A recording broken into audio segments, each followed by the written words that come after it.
रोज सुबह 3 से 6 बजे उठकर ब्रह्म मुहूर्त में करें ये काम, जीवन जादू की तरह बदलेगा। नमस्कार साथियों, हमारे महापुरुष क्यों कहते थे, जो जागता है वह पाता है और जो सोता है वह खोता है। हम सभी ने अपने परिवार के बुजुर्गों से ये बात जरूर सुनी होगी कि सुबह जल्दी उठने से अनेक लाभ होते हैं। माताएं अपने बच्चों को खुद ही सुबह जगाती हैं, लेकिन हमारी नई पीढ़ी रात को देर तक जागना और सुबह देर तक सोना एक फैशन की तरह मानती है। परंतु हमारे बुजुर्ग जो सुबह जल्दी उठने की बातें कहते हैं, उनके पीछे केवल सलाह नहीं बल्कि एक गहरी आध्यात्मिक दृष्टि छिपी हुई है। विज्ञान भी यह मानता है कि सुबह का समय, जिसे हम ब्रह्म मुहूर्त कहते हैं, हमारे मस्तिष्क और प्रकृति के वातावरण के साथ सकारात्मक ऊर्जा का संचार करता है। इस समय में उठने वाले व्यक्ति की ऊर्जा तरंगे प्रकृति से जुड़ जाती है, जिससे हर कार्य सहज और सकारात्मक ढंग से होता है। जो भी प्रार्थना या ध्यान इस समय किया जाता है, वह व्यक्ति को सफलता और सकारात्मकता प्रदान करता है। एक प्रसिद्ध कथा है जो इस ब्रह्म मुहूर्त के रहस्य और एक विशेष ध्यान विधि का उल्लेख करती है। यदि कोई व्यक्ति इस ध्यान विधि को 21 दिनों तक अपनाता है, तो वह अपने सपनों को साकार कर सकता है और उसे ब्रह्मांड की विशेष शक्तियों का सहारा मिलने लगता है। इसके साथ ही वह व्यक्ति मानसिक स्थिरता और बुद्धिमानी का अनुभव करने लगता है। तो आइए मैं आपको इस कथा के माध्यम से ब्रह्म मुहूर्त के गूढ़ रहस्यों और उस विशेष ध्यान विधि के बारे में बताता हूँ, जिससे आप अपनी जीवन यात्रा को नई ऊंचाइयों पर ले जा सकते हैं। एक समय की बात है, नारद जी आकाश मार्ग से जा रहे थे जब उनकी भेंट इंद्रदेव से हो गई। इंद्रदेव ने नारद जी से पूछा, हे नारद जी, मैंने देखा है कि जो मनुष्य ब्रह्म मुहूर्त के समय में जागता है वह बहुत सुखी और सफल रहता है। इसका रहस्य क्या है? नारद जी के पास इस प्रश्न का कोई उत्तर नहीं था, इसलिए उन्होंने कहा, हे इंद्रदेव, मैं आपके प्रश्न का उत्तर कल दूंगा।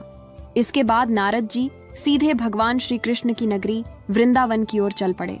वृंदावन पहुंचकर उन्होंने देखा कि भगवान श्री कृष्ण एक पेड़ के नीचे खड़े होकर बांसुरी बजा रहे हैं। जैसे ही नारद वहां पहुंचे, श्री कृष्ण ने बांसुरी बजाना बंद कर दिया और मुस्कुराते हुए बोले, हे नारद, आप चिंतित दिखाई दे रहे हैं, किस बात की चिंता है? नारद जी ने विनम्रता से कहा, हे भगवान, आज मैं आकाश मार्ग से वैकुंठ लोक जा रहा था। तभी मार्ग में मेरी भेंट देवराज इंद्र से हुई। उन्होंने मुझसे पूछा कि जो लोग सुबह सुबह ब्रह्म मुहूर्त में उठते हैं, वे सभी इतने प्रसन्न और सफल क्यों होते हैं? इस प्रश्न का उत्तर मुझे नहीं पता था, इसलिए आपके पास इसे जानने आया हूँ। भगवान श्री कृष्ण ने मुस्कुराते हुए कहा, हे नारद, इंद्रदेव ने आपसे यह प्रश्न पूछकर मानव जाति का कल्याण करने का मार्ग खोला है। कलयुग में यह प्रश्न हर व्यक्ति के जीवन में उसी प्रकार महत्वपूर्ण है जैसे उनके शरीर में जीवन की ऊर्जा। मैं आपको इस प्रश्न का उत्तर एक कथा के माध्यम से दूंगा। यह कथा जो भी मनुष्य सुनेगा, उसके जीवन में सकारात्मक परिवर्तन आएगा और ब्रह्म मुहूर्त का रहस्य जानकर वह अपने जीवन को सफल बना सकेगा। नारद जी ने श्रद्धा पूर्वक कहा, हे भगवान, मैं इस कथा को ध्यान पूर्वक सुनूंगा और इसे समस्त लोकों में फैलाऊंगा। तब भगवान श्री कृष्ण ने कथा सुनानी प्रारंभ की। एक समय की बात है, एक नगर में एक लड़का रहता था। वह लड़का अच्छा था, लेकिन उसकी एक खराब आदत थी कि वह देर तक सोता रहता था। सुबह उसे जगाने के लिए लाखों प्रयास किए जाते थे, किंतु सबने हार मान ली थी। वह लड़का कभी 9 बजे से पहले नहीं उठता था। जब वह बालक था, तब परिवार ने सोचा कि जब यह बड़ा हो जाएगा तो इसकी आदत में सुधार हो जाएगा। किंतु वह लड़का जैसे जैसे बड़ा होता गया, उसकी यह आदत और भी ज्यादा गहरी होती चली गई। दुनिया इधर से उधर हो सकती थी, लेकिन वह लड़का कभी जल्दी नहीं उठ पाता था। उसके पिता उसकी इस आदत से बहुत ज्यादा परेशान रहने लगे थे। उस लड़के को ढेरों नकारात्मक शक्ति ने घेर लिया था। वह सभी को पलटकर जवाब देता था, दिन भर उदास रहता था। इसका असर उसके स्वास्थ्य पर भी पड़ रहा था। जब उस लड़के को यह पता लगा कि उसके सारे मित्र सफलता को प्राप्त कर चुके हैं, तब वह और भी ज्यादा दुखी हो गया और ईश्वर को कोसने लगा। वह बार बार कहता था कि मेरी किस्मत खराब है, किंतु उसके पिता अच्छी तरह से जानते थे कि उस लड़के के असफल होने के पीछे क्या कारण है। भगवान श्री कृष्ण कहते हैं, हे नारद, एक दिन की बात है, उसके पिता को किसी सन्यासी के बारे में पता चला तो तुरंत वह अपने बेटे की समस्या को लेकर सन्यासी के पास जा पहुंचे। पिता ने उस सन्यासी को बड़े ही विस्तार से अपने बेटे की आदतों के बारे में बताया। सन्यासी ने कहा, कल आप अपने बेटे को इस आश्रम में आने को कहिए।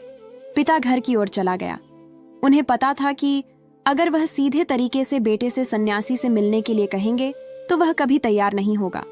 उन्होंने बेटे को अपने पास बुलाया और कहा, तुम्हारे सारे मित्र जीवन में सफलता प्राप्त कर चुके हैं, क्या तुम सफल नहीं होना चाहते हो? लड़के ने उत्तर दिया, जरूर पिताजी, किंतु जब भी मैं अपने मित्रों से उनकी सफलता का रहस्य पूछता हूं तब वे मुझे कुछ नहीं बताते हैं। पिता ने कहा कि मुझे यह रहस्य पता चल गया है कि वह सभी क्यों सफल होते जा रहे हैं। लड़के ने बड़ी उत्सुकता से इसके बारे में पूछा, क्या पता चला है पिताजी? कृपा करके आप मुझे बताइए। पिताजी ने कहा कि कल सुबह तुम्हें एक सन्यासी के आश्रम में जाकर उनसे मिलना है।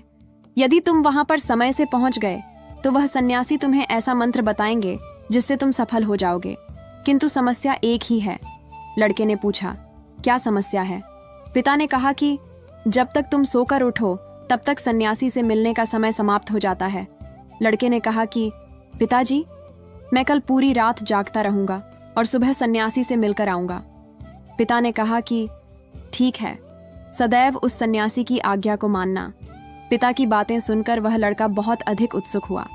जीवन में पहली बार उसने रात्रि जागरण किया, किंतु थोड़े ही समय में उसे नींद आ गई और वह सो गया। अगली सुबह जब वह उठा तो उसे पता लगा कि सन्यासी से मिलने का समय समाप्त हो चुका था। उसके पिता ने लड़के की ओर देखा और कहा कि तुम जीवन में कभी सफल नहीं हो पाओगे, जाओ जाकर सो जाओ। पिता की यह बात सुनकर लड़के को बहुत दुख हुआ। उसने मन ही मन स्वयं को चुनौती दी कि कल सुबह वह सन्यासी से मिलने अवश्य जाएगा। उसने अपने हाथ में एक छोटा सा एक घाव बना लिया। दर्द के कारण उस लड़के को रात भर नींद नहीं आई। ऐसा पहला अवसर था जब उसने अपने जीवन में पहली बार सूर्योदय देखा था। वह तुरंत ही तैयार होकर सन्यासी से मिलने के लिए चला गया। आज उसका अनुभव कुछ अलग था। वह बेहद शांत महसूस कर रहा था। चलते चलते वह लड़का जैसे ही सन्यासी के आश्रम में पहुंचा, वहां पर उसने देखा कि सन्यासी और उनके सभी शिष्य ध्यान लगाकर बैठे हुए हैं। ध्यान का समय समाप्त हुआ तब लड़का उस सन्यासी के पास पहुंचा और उन्हें प्रणाम करते हुए बोला कि आपके पास कोई ऐसा मंत्र है जिससे मैं सफल हो सकता हूँ? कृपया करके मुझे वह मंत्र बताइए। मैं भी अपने मित्रों के समान सफल होना चाहता हूँ और अच्छा जीवन जीना चाहता हूँ। सन्यासी मुस्कुराए और बोले, अच्छा, तो तुम वही बालक हो। तुम्हारे पिता मुझसे मिलने आए थे और उन्होंने तुम्हारे विषय में मुझे सब कुछ बताया। मैं तुम्हें वह मंत्र अवश्य बता देता। किंतु अब लड़के ने जैसे ही किंतु शब्द सुना, लड़का घबरा गया। उसने पूछा, किंतु क्या गुरुदेव? तब सन्यासी बोले, मैं तुम्हें वह मंत्र बताऊंगा, किंतु अगले 21 दिनों तक तुम्हें मेरी आज्ञा माननी होगी। मैं तुम्हें वह मंत्र 21 दिनों के बाद बताऊंगा। तब तक मैं तुमसे जो भी कार्य कहूंगा तुम्हें वह करना होगा। यदि तुम असफल हुए या कार्य के बीच से तुम्हारा संकल्प टूट गया तब उस मंत्र का असर नहीं होगा। दृढ़ निश्चय के साथ उस लड़के ने कहा कि मुझे आपकी सारी आज्ञा स्वीकार है। मैं अगले 21 दिनों के लिए आपका दास हूँ। आप जो भी कहे मैं वही करूँगा। मुझे केवल और केवल उस मंत्र के बारे में जानना है। सन्यासी ने कहा कि ठीक है, कल से तुम्हारा कार्य शुरू होगा। तुम इसी आश्रम में निवास करोगे। वह लड़का आश्रम में निवास करने के लिए तैयार हो गया। सन्यासी ने कहा कि यहाँ रहते हुए तुम्हें ब्रह्म मुहूर्त में उठना होगा और दूसरे शिष्यों की तरह ध्यान और तप करना होगा। साथ ही आश्रम के कार्यों में भी सहायता करनी होगी। ध्यान रहे, यह संकल्प टूटना नहीं चाहिए। अब लड़का सन्यासी की बातों से सहमत हो गया। अगले दिन से उसके कार्य के दिन की शुरुआत थी। इस बार लड़के ने इतना दृढ़ निश्चय किया था, किंतु 1 सप्ताह बीतने के पश्चात ही उसका संकल्प टूट गया और वह 8वें दिन देर तक सोता रहा। जब वह जागा तो उसने कहा कि मुझसे कितनी बड़ी भूल हो गई है। वह रोते हुए सन्यासी के पास पहुंचा और बोला कि हे गुरुदेव, मेरा संकल्प टूट गया है। अब मैं जीवन में कभी सफल नहीं हो पाऊंगा। सन्यासी ने उसे समझाते हुए कहा कि एक बार फिर से शुरुआत करो, फिर से संकल्प करो। लड़के ने सन्यासी से प्रश्न किया कि सुबह उठना इतना आवश्यक क्यों होता है और यहाँ पर सभी लोग इतनी जल्दी क्यों उठ जाते हैं? तब सन्यासी ने लड़के को समझाते हुए कहा कि सुबह यानी ब्रह्म मुहूर्त में उठने के पीछे बहुत बड़ा विज्ञान छिपा हुआ है।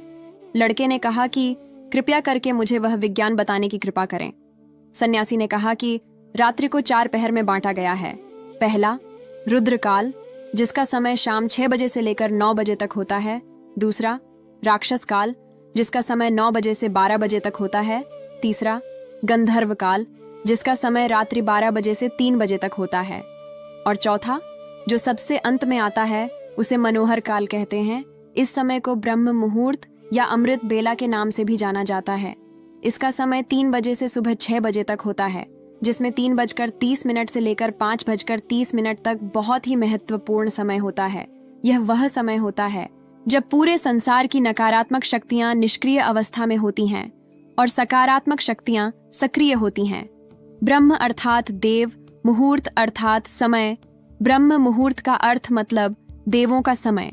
सन्यासी आगे कहते हैं, इस समय देव धरती विचरण कर रहे होते हैं और जागृत मनुष्य पर उनका बड़ा ही सकारात्मक प्रभाव पड़ता है। ब्रह्म मुहूर्त ऐसा समय होता है जिसमें मनुष्य का मस्तिष्क बिल्कुल खाली होता है। इसमें किसी प्रकार के कोई विचार नहीं होते हैं और जब इस समय व्यक्ति अपनी पुस्तक खोलकर पाठ का अध्ययन करते हैं तो उन्हें सब कुछ जल्दी जल्दी याद भी होता है और यह लंबे समय तक याद रहता है। यह ऐसा समय है जिसमें हम ज्ञान को समझने का प्रयास करते हैं। इसी कारण है कि आश्रम के सभी शिष्य और संसार में बहुत से ज्ञानी लोग ब्रह्म मुहूर्त में ही उठ जाते हैं।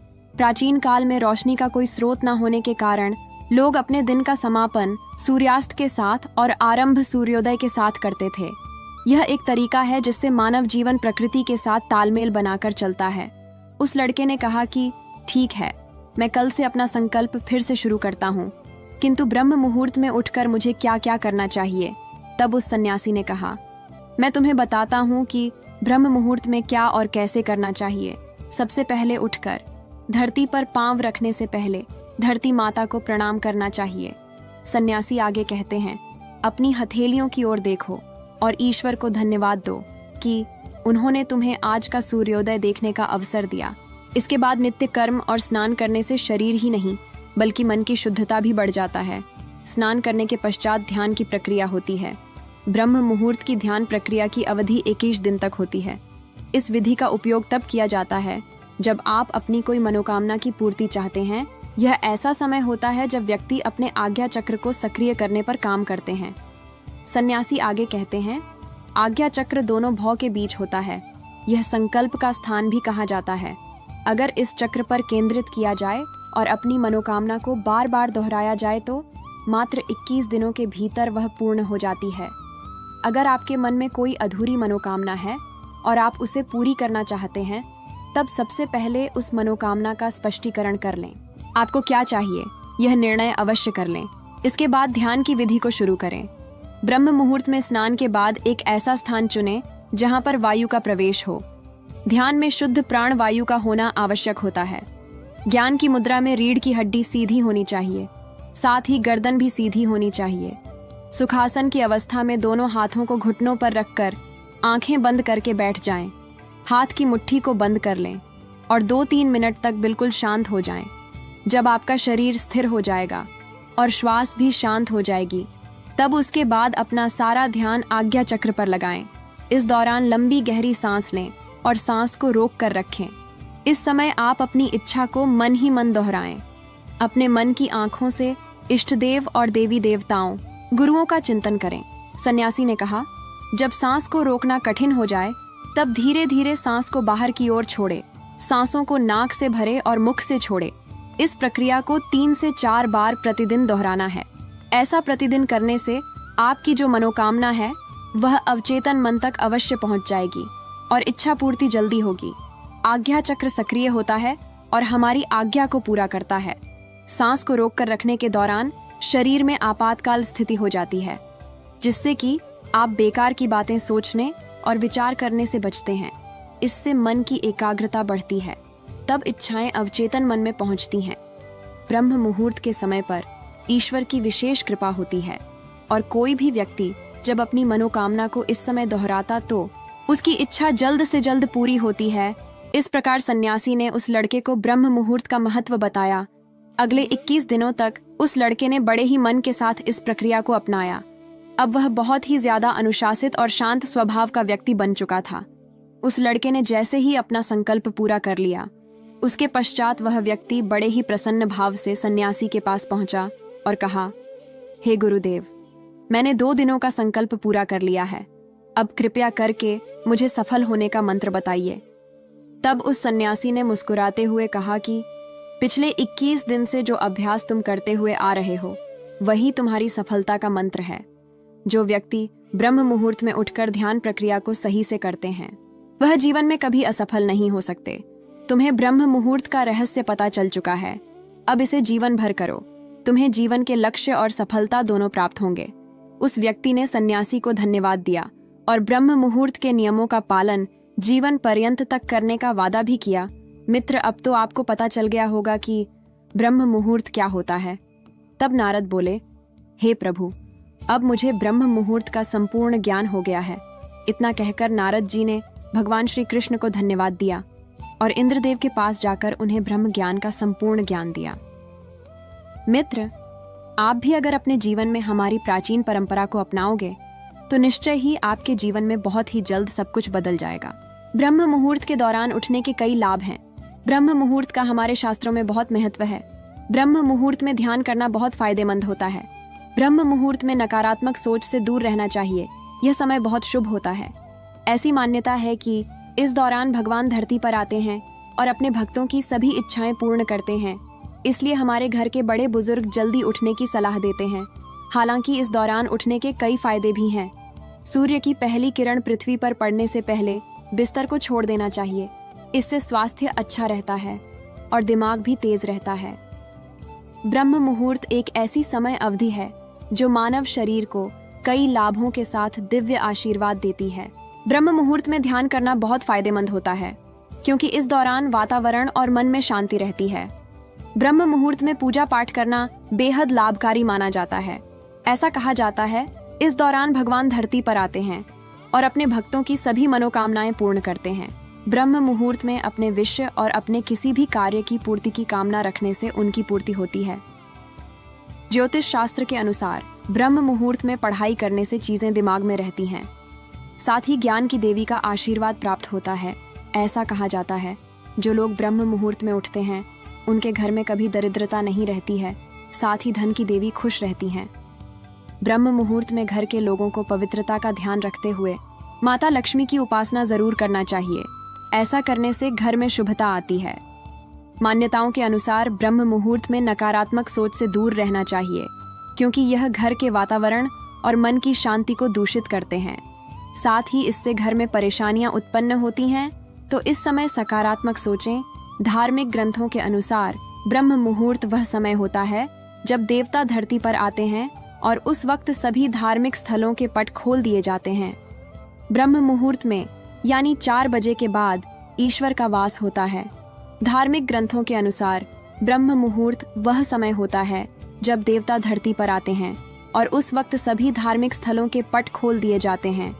ब्रह्म मुहूर्त में देवताओं को नमन किया जाता है। उन्हें स्नान करवाकर स्थापित करने का विधान है।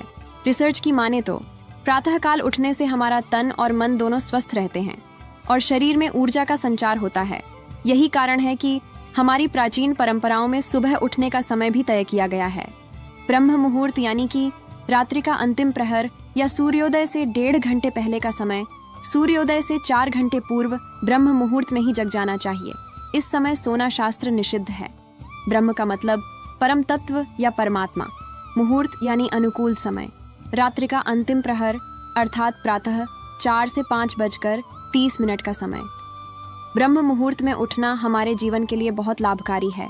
इससे स्फूर्ति बनी रहती है। ऋग्वेद में कहा गया है कि प्रात रत्नम प्रात व दधानिया मान आयुरायस पोषण सते सुवीर पपोमान, अर्थात प्रातः काल सूर्योदय से पूर्व उठने वाले को उत्तम स्वास्थ्य रत्न की प्राप्ति होती है। इसलिए बुद्धिमान उस समय को व्यर्थ में नहीं गवाते। ब्रह्म मुहूर्त का समय भारतीय संस्कृति और आयुर्वेद में बहुत ही महत्वपूर्ण माना गया है। यह समय जो सूर्योदय से लगभग 1 से 1.5 घंटे पहले होता है, मानव शरीर और मन के लिए अत्यधिक लाभकारी है। ऋषि मुनियों ने इसे निद्रा त्याग का सर्वोत्तम समय बताया है क्योंकि इस समय उठने से शरीर में शक्ति, स्फूर्ति और मानसिक शांति का संचार होता है। इस समय की वायु में चंद्रमा से अमृत तुल्य कण होते हैं। जो स्वास्थ्य के लिए अमृत समान माने जाते हैं। इस समय शरीर का स्पर्श करने वाली अमृतम वायु से तेज शक्ति और मेधा का संचार होता है, जो मन को प्रसन्न और शांत करता है।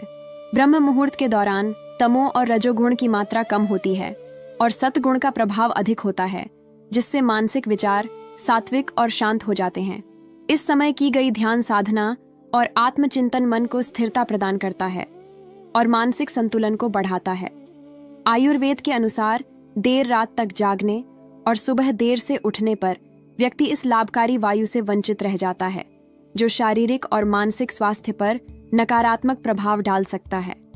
ब्रह्म मुहूर्त में किया गया स्नान सर्वश्रेष्ठ फल देता है। इस समय अगर ईश्वर का चिंतन करते हुए स्नान करें तो इसे ब्रह्म स्नान कहा जाता है, और देवताओं तथा नदियों का स्मरण करते हुए स्नान करें तो इसे देव स्नान कहा जाता है। ब्रह्म मुहूर्त का समय हमारे शरीर और मन को नई ऊर्जा और शांति प्रदान करता है। इस विशेष समय में उठने से हमारे जीवन में सौंदर्य बल, विद्या और स्वास्थ्य का संचार होता है। इस समय की वायु चंद्रमा से अमृत कणों से युक्त होती है, जो हमारे शरीर के लिए अत्यंत लाभकारी होती है। मन को प्रसन्न और शांत रखने के लिए यह समय सर्वोत्तम है, जो हमें भीतर से मजबूत और आत्मिक बलवान बनाता है। आयुर्वेद के अनुसार इस काल में किया गया स्नान और चिंतन शारीरिक व मानसिक स्वास्थ्य के लिए अमृत के समान है। प्राचीन मुनियों और योगियों ने भी इस समय के महत्व को समझा और इसी समय जाग कर आत्मिक और शारीरिक संतुलन को बढ़ाया। इसलिए हमें भी इस अद्भुत समय का लाभ उठाकर अपने जीवन को स्वस्थ, सुखी और संतुलित बनाना चाहिए। यदि आपके मन में कोई प्रश्न हो तो उसे कमेंट में अवश्य पूछें। मैं आपके हर कमेंट का उत्तर अगले वीडियो में लेकर आऊंगी। अब मैं आपको 5 मिनट के लिए ब्रह्म मुहूर्त में उठकर ध्यान करने हेतु ओम जाप का मंत्र प्रदान कर रही हूँ। इस मंत्र के साथ अभ्यास करें और आत्मिक शांति का अनुभव करें।